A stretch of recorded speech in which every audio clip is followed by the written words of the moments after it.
First on CBS This Morning, CC Sabathia joins us live in studio in the table. We're so glad when new people come in, so we welcome you. Welcome. Can I just say, you grabbed me from the very first line of the book because it starts out with, I'm a weird alcoholic, which immediately made me think, what exactly does he mean? I want to read this book. What did you mean? Yeah, it was just one of those things where I could detox myself. So like, I would pitch, and then the next 3 days I would drink. So the day after, right after I came out of the game, I would need a drink, and then I would drink the next 3 days, and I would take 2 days off, pitch, and then do it all over again. So I kind of had a routine where I would normalize drinking for 3 days like a bender, and then I would detox myself, be able to pitch, and then do it all over again. But you seem to think, in the book, you seem to think that this was very normal behavior.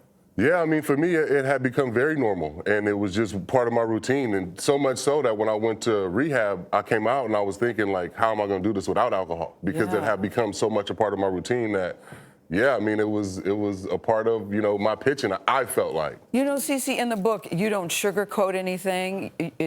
I mean, there were jaw-dropping moments a lot of times, and you were so candid.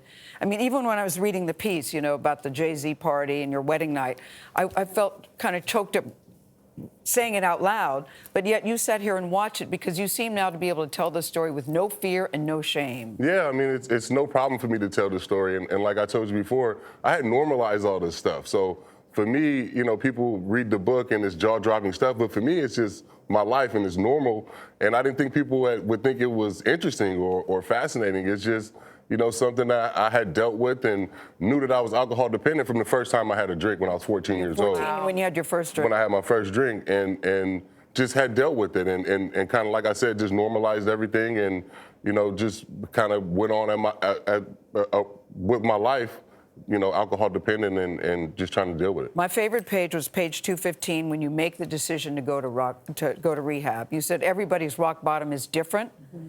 What was your rock bottom that made you say, okay, enough? Because you had done all sorts of stuff leading up to that. Yeah, I mean, I think it was just me waking up, realizing that, I couldn't stop. That weekend in Baltimore, it was 3 days where I just couldn't stop. I wanted to stop drinking, and I couldn't. So, I didn't want to wait. This was right before the game. This was right before a game, and I didn't. It was right before the playoffs. I didn't want to wait until I hurt somebody, or I had a DUI, or I was court ordered to go to rehab. I wanted to get in front of this and make sure that I was making the right decision for my life, because I'd always put baseball in front of everything. Mm-hmm. And at this time, I needed to put my kids and my family and my health in front of my career. I feel like you had to be really strong to do that, though, because you're going into the playoffs. There's a lot of people in your life saying, can't you just wait a couple weeks? Don't tell. You know what? Yeah. There were a few people in my life saying that, but then the most important people were like, no, if you need to go, get help, get help. Brian Cashman, Joe Girardi. Your wife? My wife, Amber was she was huge into that. Chris Young, Dylan Betances, all these people that, that mattered in my baseball life were like, no, you need to go get help. So that made it easy to go make that decision. CC, you've been sober now for nearly 6 years. Mm-hmm.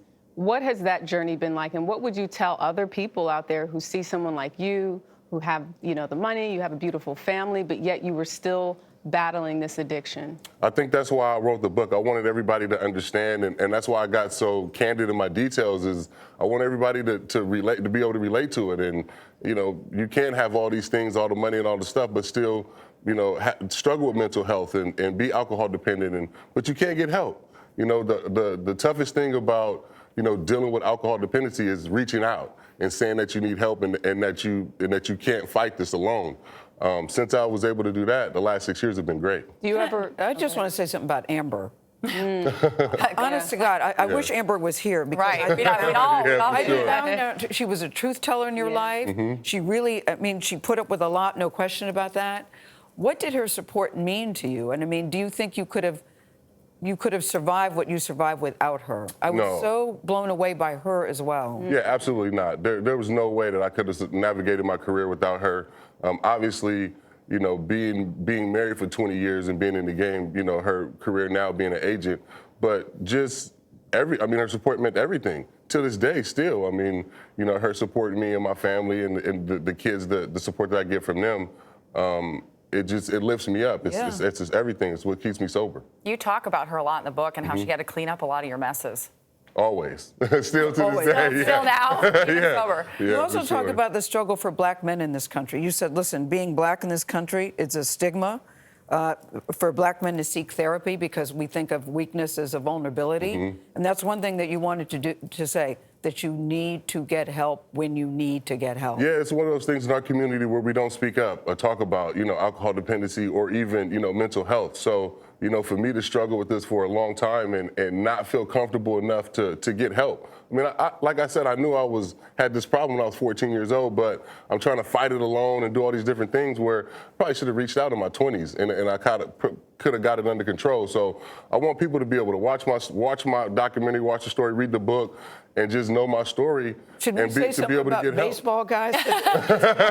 you were a really good baseball player. In between all of that. You were a really good baseball player. Well, are you hoping to inspire some of the people in the league? Because you talk about how it is a problem. There are a number of alcoholics in the league. Yeah, what I told Gayle that this morning is that it just those competitive environments just breed that type of, it just helps fuel that type of those type of dependencies. If you're alcohol dependent and you're in a heavy stress environment, you're going to lean on those substances. So, I want to tell my story and be super open so that if people need to reach out, if they're struggling, I can point them in the right direction or even, help them myself.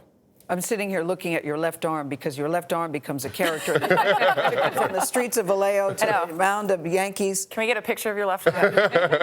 Honestly, what does baseball mean to you, Sabathia, CC, before we leave? It's meant everything. Like you said, I mean, my arm has taken me from Vallejo, California to this desk, and it's the places that I've never thought I'd be able to reach. And it's just been a blessing to be able to have it until the end. It was I know, with me that's the until title the of end. the book, Till the End. Till the End refers to his arm. His arm was there till the end.